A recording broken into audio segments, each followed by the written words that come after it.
Hi everybody, and welcome again to our video series on upgrading your table saw here at SawdustU.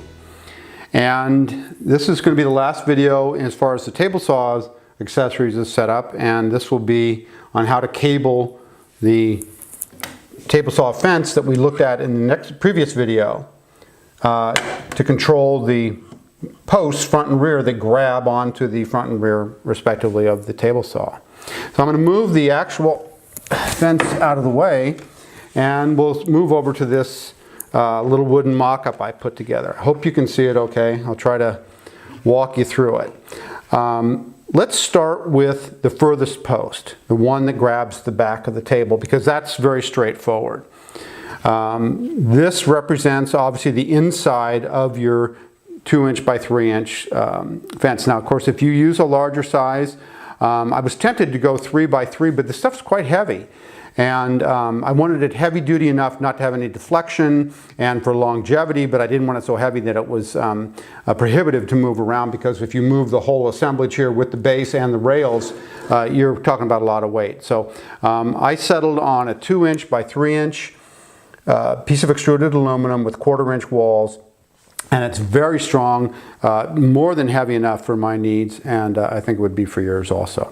So that's what represents here, the inside dimensions of this. I've got a net 1.5 here, which I have here, 2 1/4-inch walls, and 2-inch outside width gives me 1.5 inches on the inside. So let's do the outside first, the furthest away one first. You can see here, I pull here at this point on the red wire, and it pulls that towards the center of the saw. That will grab the back of the saw. Now, of course, I showed you I have a little piece of sandpaper gizmo set up there. That's irrelevant as far as the cabling mechanism is concerned. See how that works? Now, when you set your 2 posts, front and rear, obviously you want to go 27 inches in this case. If you have a 30-inch saw, you would have moved them outward accordingly. But for this case, you set them at 27 inches.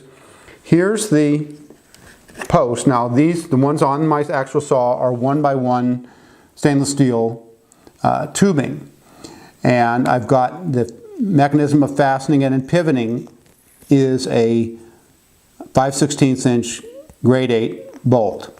So it goes through the fence and through the hole in the tube, and of course I have the far side of the fence tapped with the appropriate size tap for my thread, and that attaches to the fence and holds that in place. This is the mechanism for adjusting. Now, for this little mock-up here, this happens to be a 1/4-inch bolt ahead kicking around. The actual saw fence uses a 5/16 inch, and it's a little bit longer than this, but I think it'll suffice to make the point. You see where I have a little nut on the end here. Now, in my actual version, it's a nylon insert lock nut, and you want that because once you adjust the tension on your cable, with a lock nut will hold it in place. So as you pull it, so in other words, if I want it tighter, I can turn this nut down and it'll pull the cable, pre-tension it if you will. If it's too tight, I can back it off a little bit and give myself a little bit of play. That's your adjustment mechanism for the tension of the whole system. Because basically, we're going to lock the tension on the front one in place and then adjust the back one to match that one. So you only have one adjustment point to worry about.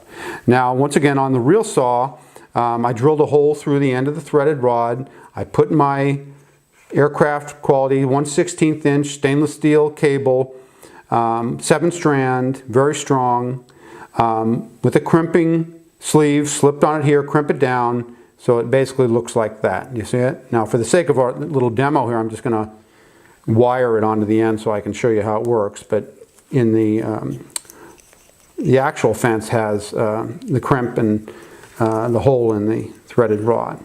Okay, so I've got my hole through my threaded rod, I've got my adjustment point, I've got my grade 8 bolt going through the system. I can install this post fairly, now I would put a washer on this, but it's fairly close to the, in this case, the downside face of the fence.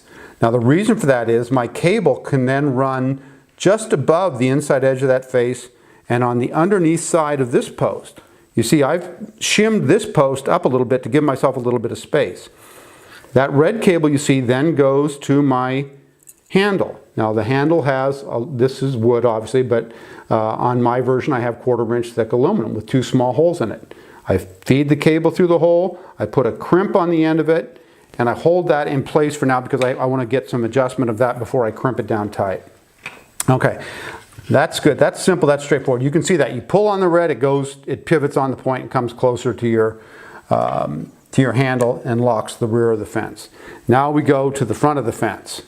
Now obviously with this you can't pull it directly because you'd be expanding it rather than contracting it. So here's the mechanism. You see that? The spring system in the system holds it back, and it goes, I pull on the white cable. Now of course in the actual system it's under a pre-tension, so it isn't as floppy as this, but I'm just trying to show you the action. You see, so this point will attach to the other hole on my end plate, so that when I pull that handle down, when I drop that handle down, as I said, there's a 1 inch swing in that piston. So I've got 1 inch of compression that I get by pulling those cables tight. So it's a wonderful way. The initial 1/4 inch kind of takes the slack out of it, and it gets tighter and tighter, tighter, and then when I drop it down, that last point past the 90-degree mark, it snaps it into place. It's very nice, and it works with 1 finger, and it locks it solid. It's a great setup. So here's your second one right here. It goes, I'm going to take that off so you can see. Okay, it's crimped here. There's 2 holes in this post. There's one at the bottom where it's crimped. Here's my spacers. So my other cable runs underneath this. This cable goes on the bottom side of my center post and then back towards the rear post, and then that will attach to my handle. You see how that pulls? Very slick. Now there's only one other little thing you need to look at. I'll take this and get it out of the way. This center post, because it's a threaded bolt, it has threads on it which may impinge on the cable if it slides down too far in the center position there.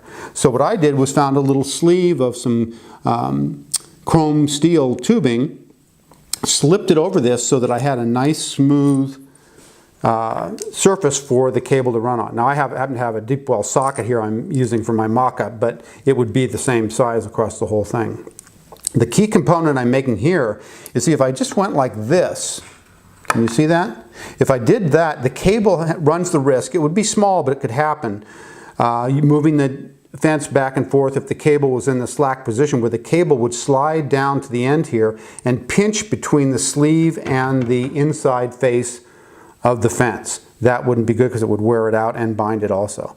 So what I do is put a little washer on the end of my sleeve so that when that cable is going back and forth, the worst it can do is press up against the washer. It can't reach that seam between the inside face of the fence and the screw. So it keeps it forced onto the surface of my little pivot point, and I don't have to worry about it binding. The other thing, of course, is that the chrome sleeve makes a beautiful mechanical pulley system, if you will, without any ball bearings or anything. We're talking, once again, as I said, the total swing of these cables is about 3/4 of an inch. About a quarter of that inch is just taking the slack out, and then it tightens it about 3/4 of an inch. So it's barely doing a half turn around my little sleeve there. So it's a setup that works like a charm. I think that makes sense. I hope so. I've done it a couple times, so it makes sense to me. I hope it does to you.